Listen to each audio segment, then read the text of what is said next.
Hello guys. आज इस video में हम बात करेंगे नीट यूजी एप्लीकेशन फॉर्म की रजिस्ट्रेशन कब तक नीट यूजी की स्टार्ट हो जाएगी एंड कब तक आप रजिस्टर कर पाओगे। तो ध्यान रहिए, रजिस्ट्रेशन करने के लिए आपने इनके ऑफिशियल वेबसाइट पे ही विजिट करना है एंड क्या क्या इंपॉर्टेंट डॉक्यूमेंट है जो कि आपको रिक्वायर्ड है ड्यूरिंग एप्लीकेशन फॉर्म फिलिंग में, तो वो सारी लिस्ट आज हम आपको प्रोवाइड करवाएंगे एंड कौन सी गलतियाँ जो कि आपने अवॉइड करनी है एंड इस एप्लीकेशन फॉर्म को कौन कौन कैंडिडेट फिल कर सकते हैं। जितने भी हाई यील्डिंग इंपॉर्टेंट पॉइंट है इस वीडियो में आज कवर हो जाएंगे। सबसे इंपॉर्टेंट कि आपकी एज जो है यहाँ पे एटलीस्ट 17 साल की होनी चाहिए, ठीक है। एंड साथ में इस एग्ज़ाम को कौन कंडक्ट करवाता है, वो एनटीए कंडक्ट करवाता है, नेशनल टेस्टिंग एजेंसीज होती है वो कंडक्ट करवाती है। एंड एजुकेशन क्वालिफिकेशन में आपके पास बायोलॉजी होनी चाहिए, फिजिक्स होनी चाहिए, केमिस्ट्री होनी चाहिए एटलीस्ट, और इंग्लिश होनी चाहिए, ठीक है। और जो कैंडिडेट अभी अपेयर हो रहे हैं 10+2 में, ठीक है, वो अपने स्टेटस वहाँ पे अपेयरिंग सेलेक्ट करेंगे एंड जो पास हो चुके हैं वो पास सेलेक्ट करेंगे। एंड जो मिनिमम मार्क्स चाहिए जनरल कैटेगरी वाला जो भी कैंडिडेट है, फिजिक्स केमिस्ट्री एंड बायोलॉजी में 50% होनी चाहिए एटलीस्ट, तभी वो एलिजिबल हो पाएगा। जो अदर रिजर्व कैटेगरी वाले कैंडिडेट हैं, हमारे पास ओबीसी हैं या एससी एसटी जो भी कैटेगरी का है बिलोंग करता है, तो उसकी जो पासिंग मार्क्स हैं फिजिक्स केमिस्ट्री एंड बायोलॉजी में कितने होने चाहिए, 40% एटलीस्ट होने चाहिए, ठीक है। जो हैंडीकैप्ड कैटेगरी का कैंडिडेट्स होता है उसके रखे हुए हैं 45%, यानी कि उसके पास 45% मार्क्स एटलीस्ट होने चाहिए तभी वो एलिजिबल होगा। तो इन बातों का आपने ध्यान रखना है। अगर हम बात करें कितनी एप्लीकेशन फ़ी आपको यहाँ पे करनी है, अगर आप जनरल कैटेगरी से बिलोंग करते हो तो आपको 1700 रुपये जो है फीस इसकी एप्लीकेशन की आपको पे करनी होगी, ठीक है। जो भी कैंडिडेट जनरल कैटेगरी से बिलोंग कर रहा है, और जो कैंडिडेट हमारे पास ईडब्ल्यूएस कैटेगरी से बिलोंग करता है या ओबीसी कैटेगरी से बिलोंग करता है, ओबीसी में भी नॉन क्रीमी लेयर, ठीक है, एनसीएल से, तो उसको कितनी फ़ीस पे करनी होती है, उसे 1600 रुपये पेमेंट करनी होगी।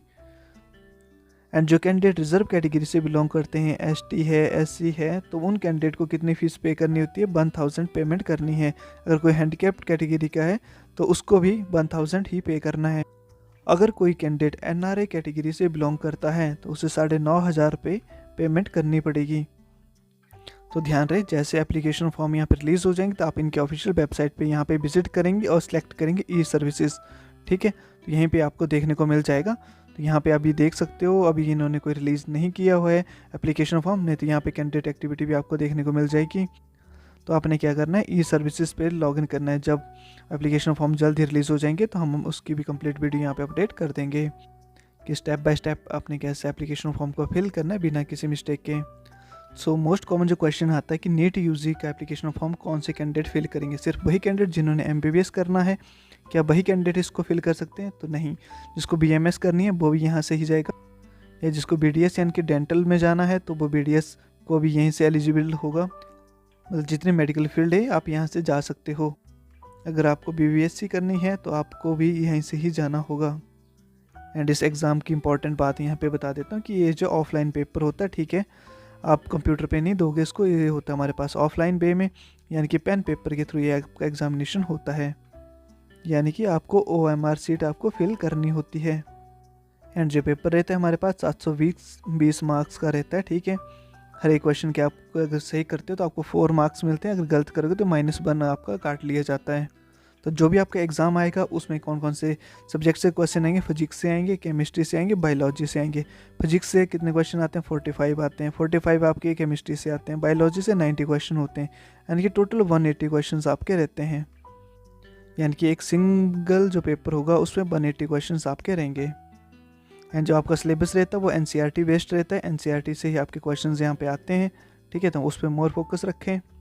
एंड प्रीवियस ईयर क्वेश्चन जो होते हैं आपके वो बहुत इंपॉर्टेंट होते हैं, उनको जितना आप तैयार करोगे उतने आपका अच्छा रिजल्ट रहेगा, क्योंकि सारा जो क्वेश्चन बनेंगे वो प्रीवियस ईयर क्वेश्चन पे ही बनते हैं। ध्यान रहे, ये जो एप्लीकेशन फॉर्म होती है ऑनलाइन सबमिट होती है, ऑफलाइन वे में इसका कोई प्रोसीजर नहीं है, आपको ऑनलाइन ही यहाँ पे सबमिट करनी होगी, पर अभी एक्टिवेटेड नहीं है, तब तक आप वेट कीजिए। एंड उसके बाद जो आपका एडमिट कार्ड आता है कुछ टाइम के बाद, जब एग्ज़ाम की डेट आती है तो उसके नियर बाय जो है एडमिट कार्ड रिलीज़ होते हैं, तो वो भी ऑनलाइन ही आपने यहीं से डाउनलोड करने हैं, ठीक है। उस चीज़ का आप ध्यान रखें, वो भी ऑफलाइन वे में नहीं आएंगे, वो भी आप यहीं से डाउनलोड करोगे। जब भी आपका एग्ज़ाम होगा उससे एक हफ्ता पहले आपके पास एडमिट कार्ड यहाँ पे रिलीज़ हो जाते हैं। एंड जो कैंडिडेट पूछ रहे थे कि सर हम 2 अटैम्प्ट दे चुके हैं, फिर से नीट यूजी दे सकते हैं, बिल्कुल आप दे सकते हो। इसमें अटैम्प्ट में कोई लिमिट नहीं है, आप जितने मर्जी अटैम्प्ट देना चाहते हो उतने आप दे सकते हो। तो जैसे ही फरवरी मंथ स्टार्ट हो चुका है तो 10 से 15 दिनों के बीच में हम एक्सपेक्टेड है कि आपके जो है नीट यूजी के एप्लीकेशन फॉर्म यहाँ पर रिलीज़ हो जाएंगे और आप फिर फिल कर पाओगे। एंड लास्ट ईयर भी फेब में ही एप्लीकेशन फॉर्म रिलीज़ हुए थे, तो इस बार एक्सपेक्टेड है कि कुछ ही दिनों में रिलीज़ हो जाएंगे। आप कंटिन्यू उसकी साइट में टच में रहें। तो यहाँ एप्लीकेशन फॉर्म फिल करने के लिए इंपॉर्टेंट जो डॉक्यूमेंट है वो आपने रेडी कर लेने हैं। सबसे इंपॉर्टेंट डॉक्यूमेंट है, सबसे पहले आपके पास एक ईमेल आईडी होनी चाहिए। ठीक है, हर कैंडिडेट के पास अपनी एक ईमेल आईडी होगी जिस पे जो आपको ईमेल नीट यूजी यानी कि जो एनटी की तरफ से आती है कि आपका एप्लीकेशन फॉर्म फिलअप हो चुका है या उसमें कोई इंप्रूवमेंट करनी है या कोई चीज़ अपडेट करनी है, तो आपको ईमेल पे मैसेज आएगा, वो आपने चेक करना है। अगर उसमें कुछ मिस्टेक है, कुछ अपडेट करना है, तो वो वहाँ से करोगे। साथ ही साथ आपके पास एक मोबाइल नंबर भी होना चाहिए। ठीक है, वो मोबाइल नंबर चलता होना चाहिए। ठीक है, ऐसा नहीं हो कि उसका रिचार्ज खत्म हो गया, उस पर कोई SMS नहीं रिसीव हो रहे हैं, क्योंकि OTP सब उसी नंबर पे आपको रिसीव होंगे। ये 2 चीज़ें काफ़ी इंपॉर्टेंट है, जो कि मैसेज इंपॉर्टेंट होंगे, इन दोनों पे ही आपको रिसीव होते हैं। फिर आप लॉगिन कर सकते हो यहाँ पे और मॉडिफाई कर सकते हो।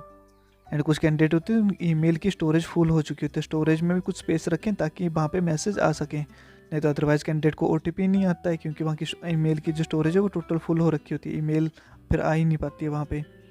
कई बार होता है स्पैम या ट्रैश में चली जाती है, तो वहाँ पे भी आपने चेक करना है कि आपकी ईमेल वहाँ तो नहीं पहुँच गई है। एंड नेक्स्ट है आपका आधार कार्ड नंबर जो होगा वो भी इसके लिए चाहिए होगा। और आधार कार्ड में अगर आपकी पुरानी फ़ोटो लगी हुई है तो उसको भी अपडेट करवा सकते हो। जो नेम आपका आधार कार्ड पे है वही नेम आपका जो है मार्कशीट पे भी होना चाहिए। जो 10th की मार्कशीट है वो इंपॉर्टेंट मार्कशीट होती है, जो नेम आपका 10th की मार्कशीट पे है वही नेम आपके आधार कार्ड पे होना चाहिए, मिसमैच नहीं होना चाहिए। एंड अपना आधार कार्ड आप भी ऑनलाइन भी अपडेट कर सकते हो। अगर इसमें आपकी पुरानी है, कोई 5वीं क्लास की या 2nd 3rd की होती है, बहुत पुरानी फ़ोटो होती है जिसमें आपको आइडेंटिफाई नहीं कर पाते हैं आधार कार्ड का जो आपकी आईडी होती है, तो उसको अब लेटेस्ट फ़ोटो जो भी होगा तो वो अपडेट करवा सकते हो। ठीक है, जब एप्लीकेशन फॉर्म आ जाओगे तब आप इसको ही डाल सकते हो, पर आप अपडेट कर दोगे तो लेटेस्ट जो भी आपका आधार कार्ड होगा वही आपने एग्जामिनेशन सेंटर पे लेके जाना है। ठीक है, अगर नहीं भी होगा तब भी चल पड़ता है, पर ट्राई करें आपके पास लेटेस्ट आधार कार्ड हो जिसमें आपकी फ़ोटो को देख के आपको ईजिली आइडेंटिफाई कर सकें। एंड जो सेकंड है एड्रेस आपका कहाँ का होना चाहिए, एड्रेस आपका होम का होना चाहिए जहाँ पे आपके घर रहें। ठीक है, परमानेंट एड्रेस वहाँ पे डालिए और कॉरस्पॉन्डेंस एड्रेस वो डालना है जहाँ पे आप अभी रह रहे हो, या आप अभी कुछ समय के लिए वहीं पे रहोगे तो वो डाल सकते हो या सेम कर सकते हो। ठीक है, जब एप्लीकेशन फॉर्म आएगी तब हम आपको डिटेल में एक्सप्लेन कर देंगे। साथ में ही आपको फ़ोटो भी अपलोड करना होगा। ठीक है, और सिग्नेचर भी। ठीक है, एक वाइट पेपर पे आप सिग्नेचर करोगे ब्लैक पेन के थ्रू। एंड थंब इम्प्रेशन भी चाहिए होता है। ठीक है, वो कैसे लेना वो भी हम आपको बता देंगे जब निकलेगा एप्लीकेशन फॉर्म ईजी वे में, ताकि आप आसानी से घर बैठे ही अपना एप्लीकेशन फॉर्म फिल कर सको। अगर आप किसी कैटेगरी से बिलोंग करते हो तो अपनी कैटेगरी का जो भी सर्टिफिकेट आप लगाना चाह रहे हो, OBC का है, SC ST की कैटेगरी का है, तो वो भी वैलिड होना चाहिए। ठीक है, तो उसको भी एक बार आप चेक कर लें और उसको PDF फॉर्मेट में अपने मोबाइल में रख सकें, क्योंकि आपको PDF फॉर्मेट में ही ये चीज़ अपलोड करनी है। जो जनरल कैटेगरी का है उसको कोई कैटेगरी सर्टिफिकेट नहीं चाहिए, वो ध्यान रखें। जनरल कैटेगरी वाले को कोई कैटेगरी सर्टिफिकेट नहीं चाहिए। जो EWS कैटेगरी से बिलोंग करता है, OBC से करता है, SC ST कैटेगरी से बिलोंग करता है, उनको रिक्वायर्ड होता है सर्टिफिकेट। एंड आपकी डेट ऑफ बर्थ जो होगी, ठीक है, तो वो आपके 10th सर्टिफिकेट जो भी डेट ऑफ बर्थ प्रेजेंट होगी उसी के अकॉर्डिंग आपने एप्लीकेशन फॉर्म में फिल करना है। ठीक है, 10th की मार्कशीट बहुत इंपॉर्टेंट है, उसका आपका ध्यान रखना है, वहीं से सारा आपने डाटा अपलोड करना है ताकि बाद में कोई दिक्कत ना हो। तो यहाँ पे आप देख सकते हैं कौन कौन से डॉक्यूमेंट आपको चाहिए और आपने वो प्रिपेयर करके रख लेने हैं। ठीक है, रिसेंट पासपोर्ट साइज़ फ़ोटो जो भी आपके पास है, ठीक है, वाइट और लाइट बैकग्राउंड होना चाहिए। ठीक है, और इसका साइज़ कितना होना, 10 KB से 200 KB के बीच में होना चाहिए। कुल मिला के बात है कि आपके पास एक पासपोर्ट साइज़ फ़ोटोग्राफ होना चाहिए, सिंपल, ज़्यादा डिटेल पे ध्यान नहीं देना है। ठीक है, बस इतना साइज़ होना चाहिए, 10 KB से 200 KB के बीच में होना चाहिए। वो अभी आप बना सकते हो, या जब एप्लीकेशन फॉर्म निकलेगी तब भी हम आपको गाइड करेंगे कैसे आपने ये चीज़ बनानी है। एंड आपके जो सिग्नेचर भी चाहिए होंगे वो भी अपलोड करने हैं। ठीक है, वो भी ब्लैक इंक से आपने वाइट पेपर पे जो है अपने साइन करने हैं। उसका साइज़ भी 4 KB से 30 KB के बीच में होना चाहिए। ठीक है, अभी सिर्फ जस्ट आइडिया ले लीजिए, बाद में हम आपको बताएंगे कैसे आपने बनाने हैं, क्योंकि जब एप्लीकेशन फॉर्म फिल करेंगे तब हम आराम से इसको फिल कर लेंगे और बना भी लेंगे।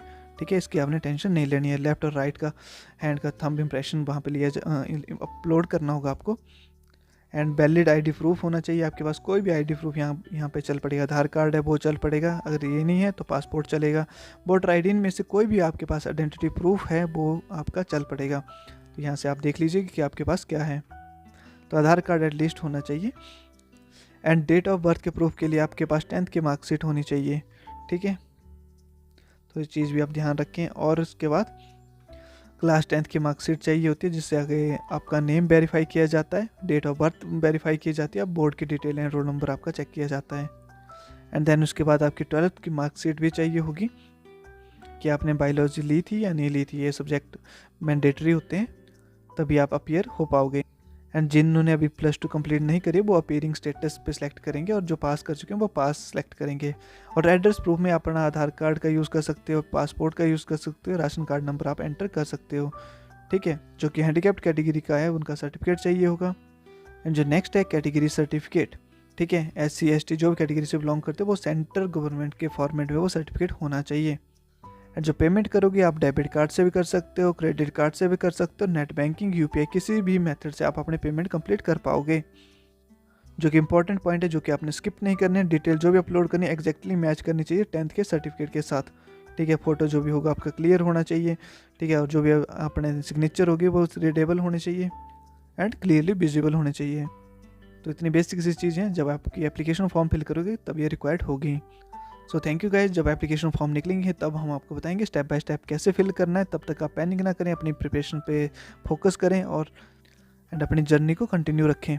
सो thank you guys and bye. मिलते हैं नेक्स्ट वीडियो में, तब तक के लिए हैव ए नाइस डे।